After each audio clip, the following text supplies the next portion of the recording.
ഇതാ ചോറുണ്ണാൻ ഇതിൻ്റെ ചാറ് മാത്രം മതി. നല്ല ടേസ്റ്റി ആയിട്ടുള്ള ഉണക്കച്ചെമ്മീൻ പച്ചക്കായ തീയൽ റെസിപ്പിയാണ്.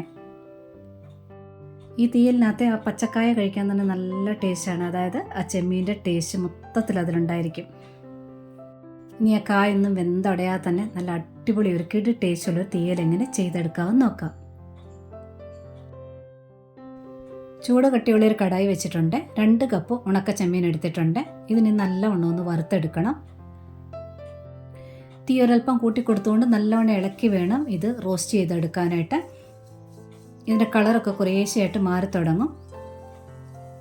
ഏകദേശം ഒരു 3-4 മിനിറ്റെങ്കിലും വേണ്ടി വരും. അതിൻ്റെ അളവനുസരിച്ച് സമയവ്യത്യാസം ഉണ്ടാകാം. നല്ല റോസ്റ്റ് ആകുമ്പോഴത്തേനും നമുക്ക് ഇളക്കുമ്പോൾ തന്നെ മനസ്സിലാകും ഇതിൻ്റെ മുള്ളൊക്കെ ഒന്ന് ഒടിഞ്ഞൊടിഞ്ഞ് വരാനായിട്ട് തുടങ്ങും. ഇതിന് ഗ്യാസ് ഓഫ് ചെയ്തിട്ട് ആറാൻ വേണ്ടി ഒന്ന് മാറ്റി വയ്ക്കണം. ആറിയതിന് ശേഷം ഒരു പേപ്പറിനകത്തോട്ട് നിരത്തിയിടുക. അതിൻ്റെ മുകളിലോട്ട് വേറെ പേപ്പറോ പ്ലാസ്റ്റിക് ഷീറ്റോ ഇട്ടതിന് ശേഷം ചപ്പാത്തി റോളർ വെച്ച് ചെറുതായിട്ട് ഇങ്ങനെ ഉരുട്ടി കൊടുക്കുക. ആ ക്രിസ്പി ആയിട്ടുള്ള മുള്ളെല്ലാം നല്ലോണം പൊടിഞ്ഞ് വരും. ശേഷം ഒരു മുറത്തിനകത്തിട്ട് പാറ്റിയെടുക്കണം. ഇനി തേങ്ങ ഒന്ന് വറുത്തെടുക്കാനായിട്ട് ചൂട് കട്ടിയുള്ളൊരു പാത്രം വെച്ചിട്ടുണ്ട്. ഒരല്പം വെളിച്ചെണ്ണ തന്നെ ഒഴിക്കണം. ഇനി ഇതാ ഈ ഒരളവിൽ ഉലുവ ചേർത്തിട്ടുണ്ട്. ഇനി ഒരു 2 സ്പൂണ് മല്ലിയാണ് ചേർക്കേണ്ടത്.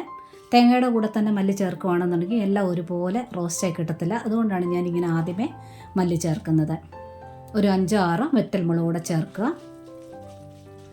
ഗ്യാസിൻ്റെ തീ ഒരല്പം കുറച്ചുകൊണ്ട് കുറച്ച് സെക്കൻഡ് നേരത്തെ ഇതൊന്ന് മൂപ്പിച്ചെടുക്കണം. ചെറുതായിട്ടൊന്ന് മൂത്ത് വന്നാൽ മതി. ആ മുളകൊക്കെ ഒന്ന് വീർത്ത് വരും. മല്ലി ചെറുതായിട്ടൊന്ന് മൂത്ത് വന്നിട്ടുണ്ട്. ഇനി ഒരു 5-6 ചുവന്നുള്ളിയാണ് ചേർക്കുന്നത്. അതോടെ ചേർക്കുക. വലിപ്പം ഒരേപോലെ ആകാൻ വേണ്ടി വലിയ ഉള്ളി ഉണ്ടെന്നുണ്ടെങ്കിൽ പാതിയായിട്ടൊന്ന് കീറിയിട്ടിട്ടുണ്ട്. ഉള്ളിയൊന്നും ഒരുപാട് വഴത്തേണ്ട ആവശ്യമില്ല. വെറുതെ ഒന്ന് വാടി കിട്ടിയാൽ മതി. കുറച്ച് സെക്കൻഡ് മാത്രം ഒന്ന് ഇളക്കി എടുത്തിട്ടുണ്ട്. ഇനി ഇതിൽ തേങ്ങയാണ് ചേർക്കുന്നത്. 1 കപ്പ് തേങ്ങ ചേർക്കുക. കൂടെ തന്നെ കുറച്ച് കറിവേപ്പിലൂടെ ചേർത്തിട്ടുണ്ട്. ഇനി തീയലിനൊക്കെ പോലെ തന്നെ തേങ്ങ ഒന്ന് വറുത്തെടുക്കണം. തീ കുറച്ച് വെച്ചുകൊണ്ട് നല്ലവണ്ണം ഇളക്കിയെടുത്ത് വറുക്കണം. അതേപോലെ തന്നെ തേങ്ങ തിരുമ്മിയെടുക്കുമ്പോൾ വളരെ ചെറിയ പീരയായിട്ട് തിരുമ്മിയെടുക്കാനായിട്ട് നോക്കണം. അതായത് പാകത്തിനൊക്കെ വറുത്ത് വന്നിട്ടുണ്ട്. ഇനി ഗ്യാസ് ഓഫ് ചെയ്യുന്നതിന് തൊട്ട് മുന്നായിട്ട് ഇനി ഞാനൊരു 1/2 സ്പൂണിനടുത്തായിട്ട് കാശ്മീരി മുളക് പൊടിയാണ് ചേർക്കുന്നത്. ഇത് ചേർക്കുമ്പോൾ തീയന് നല്ലൊരു കളറും കിട്ടും, കൂടെ ടേസ്റ്റും കൂടിയാണ്. ഇതോടെ ഇട്ടതിന് ശേഷം ഒന്ന് ഇളക്കിയെടുത്താൽ മാത്രം മതി. എന്നിട്ട് ഗ്യാസ് അങ്ങ് ഓഫ് ചെയ്തിട്ട് ഇതേ പാത്രത്തിൽ തന്നെ ഞാൻ ആറാൻ വേണ്ടി മാറ്റി വയ്ക്കുകയാണ്.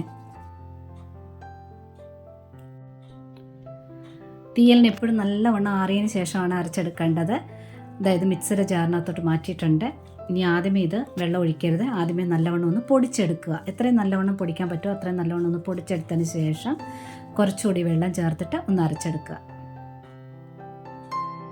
പണ്ടൊക്കെ പറയുമായിരുന്നു തീയന്നെ വെള്ളം ചേർക്കാതെ അമ്മിക്കല്ല് അരച്ചെടുക്കണം, അതാണ് നല്ല ടേസ്റ്റ് എന്ന്. ഇന്നത്തെ കാലത്ത് എല്ലാവരെ കൊണ്ടും അതൊന്നും സാധ്യമായിട്ടുള്ള കാര്യമല്ലല്ലോ. അപ്പോൾ മിക്സിയിലാണെങ്കിൽ പോലും വെള്ളമില്ലാതെ അത് അരച്ചെടുക്കാനും പറ്റത്തില്ല. ഇത് അരച്ചെടുത്തിട്ടുണ്ട്, മാറ്റി വയ്ക്കാം. ഈ ഒരളവ് ചെമ്മീന് ഞാൻ ഒരേ ഒരു വലുപ്പമുള്ള കറിക്കായാണ് എടുത്തിരിക്കുന്നത്. പച്ചക്കായ, പൊന്തൻകായ എന്നൊക്കെ പറയത്തില്ലേ, ഇതിന് പകരമായി നേന്ത്രക്കായ ആയാലും എടുക്കാം. കട്ട് ചെയ്യുന്നത് നടുക കീറിയിട്ട് ഈ ഒരു അളവിലാണ്. ഒരുപാട് കുഴയാതിരിക്കാൻ വേണ്ടി ഈ ഒരു സൈസിൽ കട്ട് ചെയ്ത് മാറ്റി വയ്ക്കാം.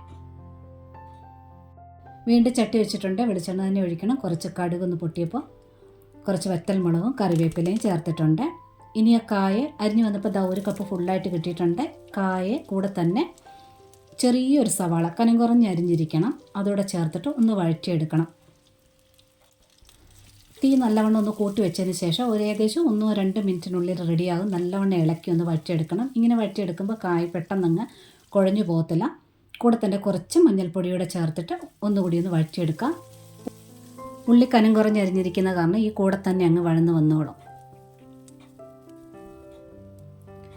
ഏകദേശം 1-2 മിനിറ്റ് കൊണ്ട് ഇത് നല്ലവണ്ണം വഴന്ന് വന്നിട്ടുണ്ട്. ഇത്രയും മതി, ഒരുപാടൊന്നും വഴറ്റുകയും വേണ്ട.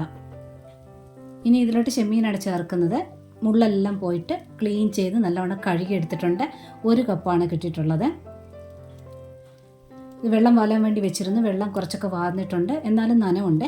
ഇതിൻ്റെ കൂടെ ചേർത്തിട്ട് വീണ്ടും ഇതുകൂടെ ചേർത്ത് കുറച്ച് സെക്കൻഡുകൾ മാത്രം, കായ് വഴറ്റിയതിൻ്റെ അത്രയും വേണ്ട, നല്ലവണ്ണം ഒന്ന് ചൂടായാൽ മാത്രം മതി. ഇളക്കിയെടുത്തൊന്ന് വഴറ്റിയെടുക്കുക. ഇങ്ങനെ ചേർക്കുമ്പോൾ ഒരു പ്രത്യേക ടേസ്റ്റ് ഉണ്ട് കേട്ടോ.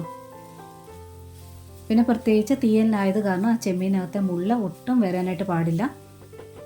നല്ലവണ്ണം ക്ലീൻ ചെയ്തെടുത്തിരിക്കണം. അതേസമയം നമ്മൾ ചമ്മന്തിപ്പൊടിയോ ചെയ്യുകയാണെന്നുണ്ടെങ്കിൽ അതിൻ്റെ തലയിലെ ഭാഗത്തൊക്കെ മുള്ളുണ്ടെങ്കിലും അത് ആ മിക്സിയിൽ പൊടിക്കുന്ന സമയത്ത് അങ്ങ് പൊടിഞ്ഞു വയ്ക്കോളൂ. ഇതാ കുറച്ച് സെക്കൻഡുകൾ മാത്രം വഴറ്റിയെടുത്താൽ മാത്രം മതി. നന്നായിട്ടൊന്ന് ചൂടായാൽ മാത്രം മതി. ഇനി അരപ്പ് ചേർക്കാം. ഇനി ആ മിക്സിയുടെ ജാറിനകത്ത് കുറച്ച് വെള്ളം കൂടെ ചേർത്ത് ഒഴിക്കാം.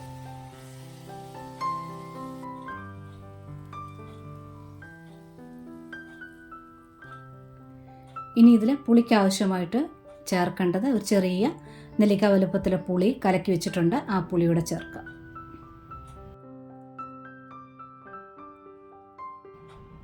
ഇനി ആവശ്യത്തിനുള്ള ഉപ്പ് ചേർക്കാം. ഇനി നല്ലവണ്ണം ഒന്ന് മിക്സ് ചെയ്തെടുക്കുകയാണ്. ഈ വഴക്കായത് കാരണം പെട്ടെന്ന് വെന്ത് കിട്ടും. അതുകൊണ്ട് ഞാൻ ഇത്രയും ചാറേ ഒഴിച്ചിട്ടുള്ളൂ. നിങ്ങൾക്ക് അഥവാ ചാറ് കൂടുതൽ വേണം, അത് കോരി ഒഴിക്കുന്ന ഒരു പരുവത്തിൽ വേണമെന്നുണ്ടെങ്കിൽ 1 കപ്പോടെ വെള്ളം കൂടെ ചേർക്കാവുന്നതാണ്. 2 പച്ചമുളക് കീറിയിട്ടോടെ ചേർക്കുക. ഇനി മൂടി വെച്ച് വേവിക്കണം. ആദ്യമേ ഗ്യാസ് ഫുൾ ഫ്ലെയിമിൽ തന്നെ വെക്കുക. നല്ലവണ്ണം ഒന്ന് വെട്ടി തിളച്ച് ഏകദേശം ഒരു 1-2 മിനിറ്റ് നല്ലവണ്ണം വെട്ടി തിളയ്ക്കാൻ വേണ്ടി വിട്ടതിന് ശേഷം തീ ഒന്ന് കുറച്ച് വയ്ക്കുക. ഇടയ്ക്ക് 1-2 പ്രാവശ്യമൊക്കെ ഒന്ന് ഇളക്കി കൊടുത്തിട്ട് ഉപ്പ് വേണമെന്നുണ്ടെങ്കിൽ ചേർക്കുക.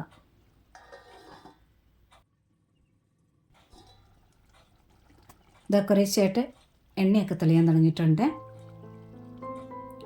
ഇതാ പാകത്തിന് ഇതായിട്ടുണ്ട്. എണ്ണ നല്ലവണ്ണം തെളിഞ്ഞ് വന്നിട്ടുണ്ട്. ഞാൻ ഈ ഒരളവിലാണ് വറ്റിച്ചെടുക്കുന്നത്. ഇതാ കുറച്ച് കറിവേപ്പിലയുടെ ലാസ്റ്റ് ചേർക്കുക. ഇതിനകത്തെ ആ പച്ചക്കായ ഉണ്ടല്ലോ, ഒട്ടും ഉടയാത്ത അളവിലാണ് ഗ്യാസ് ഓഫ് ചെയ്തെടുത്തിട്ടുള്ളത്. അപ്പോൾ ഇതുപോലെ എണ്ണ തെളിയണം. കായ ഒട്ടും ഉടയാതെ വേണം എടുക്കാനായിട്ട്. ചട്ടിയിലായത് കാരണം ഗ്യാസ് ഓഫ് ചെയ്തതിന് ശേഷം വീണ്ടും ഇത് വറ്റാനായിട്ട് ചാൻസ് ഉണ്ട്. അതുകൊണ്ട് നിങ്ങൾ ഇത്രയും ഗ്രേവി മതി എന്നുണ്ടെങ്കിൽ വേറൊരു പാത്രത്തിലോട്ട് മാറ്റി വയ്ക്കാവുന്നതാണ്.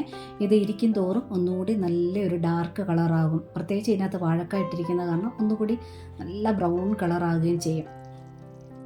തീയൽ സാധാരണ കുറച്ച് കുറുകിയ ചാറോടുകൂടിയാണല്ലോ ചെയ്യാറുള്ളത്.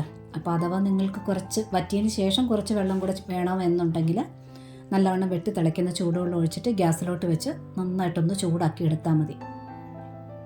പച്ചവെള്ളം നേരിട്ട് ഒഴിക്കരുത്. ഇതിൻ്റെ ചാറ് മാത്രം മതി ചോറുണ്ടാനായിട്ട്. ചെമ്മീനൊന്നും കിട്ടണമെന്നേ ഇല്ല. അത്രയ്ക്ക് ടേസ്റ്റ് ആയിട്ടുള്ള ഒരു തീയലിൻ്റെ റെസിപ്പിയാണ്. ട്രൈ ചെയ്ത് നോക്കുക. ഇഷ്ടപ്പെട്ടിട്ടുണ്ടെങ്കിൽ കൂട്ടുകാർക്കൊക്കെ ഷെയർ ചെയ്ത് കൊടുക്കുക. ലൈക്കും കമൻറ്റും സബ്സ്ക്രൈബും തന്ന് സപ്പോർട്ട് ചെയ്യാൻ കൂടി മറന്നുപോലെ.